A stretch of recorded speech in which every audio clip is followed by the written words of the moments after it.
Hi guys, good evening. Kamusta po kayong lahat? Welcome back dito sa Gandara SRU channel for Showbiz Update.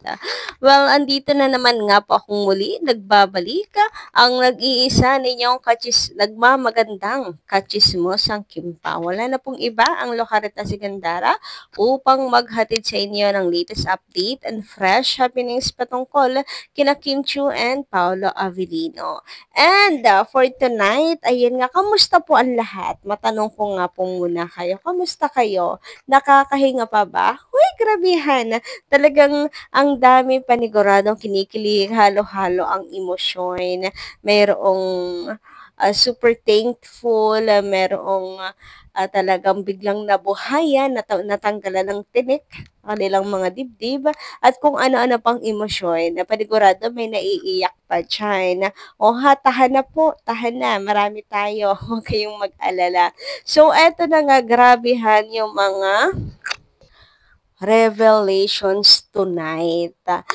Pero bago ang lahat, sa mga hindi pa po nakaka-subscribe sa ating channel, paki-click lang po tayo na subscribe button at notification bell na nandiyan sa baba para mag updated po kayo at ma-notify tuwing may bago tayong chika at balita hinggil sa Kimpaw. Basta mga balita na may kinalaman po kina Kim Chu and Paula Avellino, sagot na natin yan. And eto nga, guys, inilabas na ng Dreamscape Entertainment ang kanilang pasabog tungkol sa Kimpao. So, nakalagay nga po dito, every detail counts. O, ang lakas.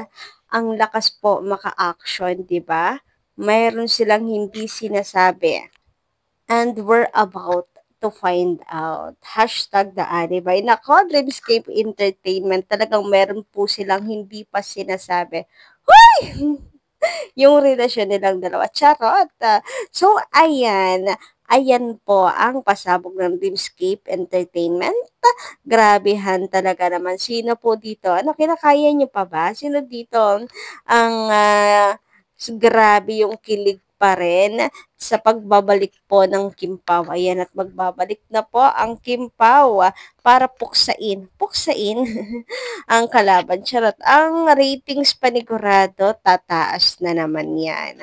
Another good project ng ABS-CBN at maraming salamat ng project na ito ay sa Kimpaw nila ibinigay.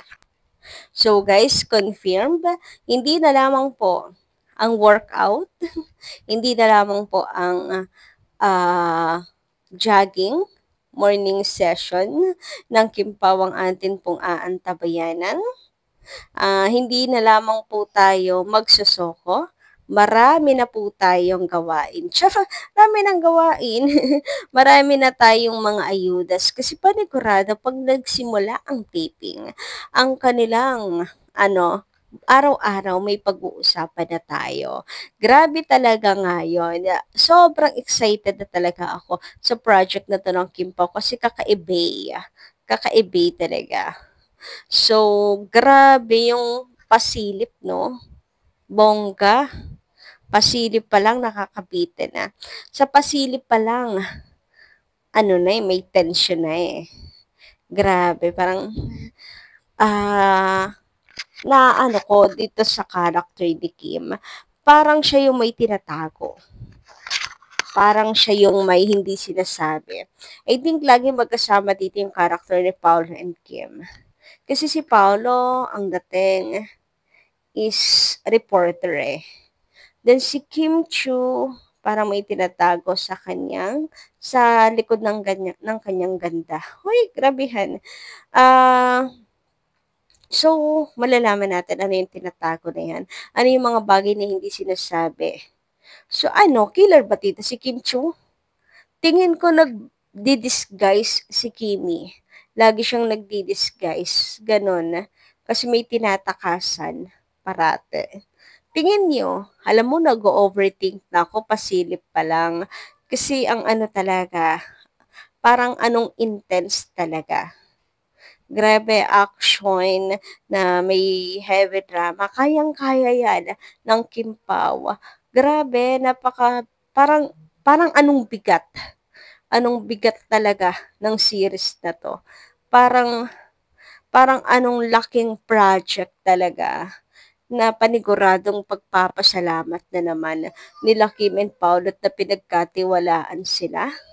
Parang anong ganda ng istorya, parang anong bibigat ng mga scenes, parang tayo po ay pag-overthinkin. Alam niyo yun, pati tayo'y mapapaisip. Sino nga ba? Parang ano parang may tinutuklas dito si Paula Avellino. Kasi pares yung nakalagay sa kanya dito. Abang-abang talaga tayo. Hoy, eto na. Grabe. Ngayon pa lang, no, dami na natin masasabi, pasilip pa lang. Kasi talagang ramdam mo yung kaba dito pa lamang po sa pasilip nila na yan. Yung look nila Kim and Paolo, lakas talaga maka-action. Yung pagka-fierce ng mukha ni Kim Chu, ano talaga, in character siya. Hindi ko siya nakikita as Kim Chu eh. Alam mo, ang laking factor noon kapag ka talagang nabubuhay sila sa character at hindi mo sila nakikita as Paul Avellino na umaarte, as Kim Chiu na umaarte, as in sila talaga in character.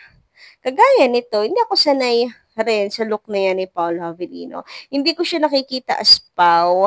Wala pang drama yan ha. Pictorial ba lang nila yan. Pero in character na si Paulo. Tinan mo yung look niya dito. Talagang pictorial pa lang umaarte na eh. Sa look pa lang. Ganon din po si Kim Chu. Gulat ako kay Kim. Oo, kasi hindi naman po talaga ako sanay na makita si Kim Chu na short hair. Usually kasi naka-wig lang siya. Pero bagay pala talaga sa kanya yung short hair. Tingnan mong yan. Kasi iniisip ko baka hindi bumagay kay Kim kasi mas bagay sa mga ano po, sa mga chubby-chubby yung short hair. Pero hindi, si Kim Chu mas lalo pong jumosa yung ganda. Tapos may patato pa si Kim Chan. Grabe talaga yung karakter ni Kimi dito. Tingin ko talagang siya ay nagdi-disguise. Kasi may tinatago talaga siya. Ganyan. Kim, ano yung tinatago mo? Bukod sa relasyon niya ni Paolo. Uy, grabehan. Okay, sige, alibay pa. Charot. Ayan guys, abangan po natin The Alibay coming soon. And guys, alam niyo ba, sa sobrang ganda talaga naman, itong pasabog, napakatindi, ay hindi lang po tayo pala ang nag-abang. Ayan, nalaman po ng balita ngayon sila Kim and Paolo. Ayan, di ba nakikita niyo naman, headline po ang Kim Pao ngayong araw na to. Grabehan. And guys, sa X, trending po tayo. Trending na trending. Mainit na pinag-uusapan sa social media.